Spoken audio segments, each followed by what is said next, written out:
The reason I am what I am today is probably because of a choice made by one of my ancestors in the 16th century. When the Portuguese came to Goa, they brought with them a huge number of religious orders who were very fanatical and who were hell-bent upon converting the entire population of Goa to Christianity. Temples were demolished. The Hindu people of the two territories, old conquistas, were told that they had a choice of either leave the territory, leave their lands, leave their homes, or they could get converted. And if they got converted, then they would get a lot of concessions. So it was a typical carrot and stick approach that was used, that if you choose to become a Christian, you'd get better jobs, you'd get better facilities, you'll get better rights. But if you chose to remain a Hindu, then you had to basically dispose of all your property in panic and you had to move further.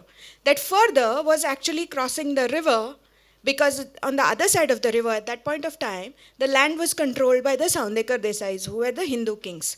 Which is why crossing the river became a metaphor for a lot of Goans for escaping the tyranny of Portuguese. The most famous folk song of Goa, I don't know how many of you have been to Goa, but the most famous folk song of Goa, which is called Hau Saiba Poltodi Voita, Damulya Logna Koita, Maka Saiba Wat Korona, Maka Saiba Wat Dakoi. That means, I want to cross the river, I want to go to the other side to attend Damu's wedding. Damu is a metaphor here, the river is a metaphor here, but I don't know, I'm lost, I don't know the way. Please help me cross the river. That song is today considered a very happy song. If you go to Goa, you go to the river cruise and there everybody plays this music and everybody starts dancing. But it's actually a very sad, poignant song, because the song talks about the urge of the persecuted people of Goa who wanted to go back to their dharma. They wanted to cross the river and they wanted to go to the safe side.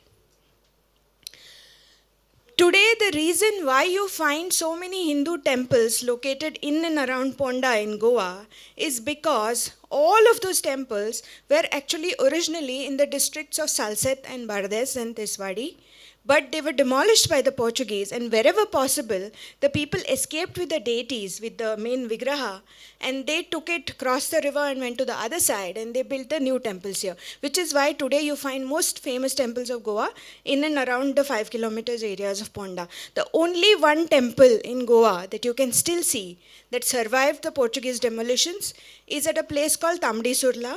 And it survived because it was in a jungle, and at that point of time it was very difficult to get to that temple. But that is the only temple that proves to you how pre-Portuguese era temple architecture existed in India. Basically, any person could become a witness against someone and say that that person is a converted Christian, but he is going back to the ways of his ancestors, so he can be arrested. And they were arrested and then they were tortured. There are documented tortures. I have documented it in my talk. If you search for my talk on YouTube, you'll find it. Right now, I have just 20 seconds more. I'll come to the question, why people keep asking me, whenever I talk about Goa Inquisition, why now? Why are you talking about it now? Why are you raking up the past? Because it is not the past. Because it is, even as I speak, it is happening. It is happening to the people of India in different parts of India. It is happening in Kerala, it is happening in West Bengal, it happened in Kashmir, which is why we should not forget it.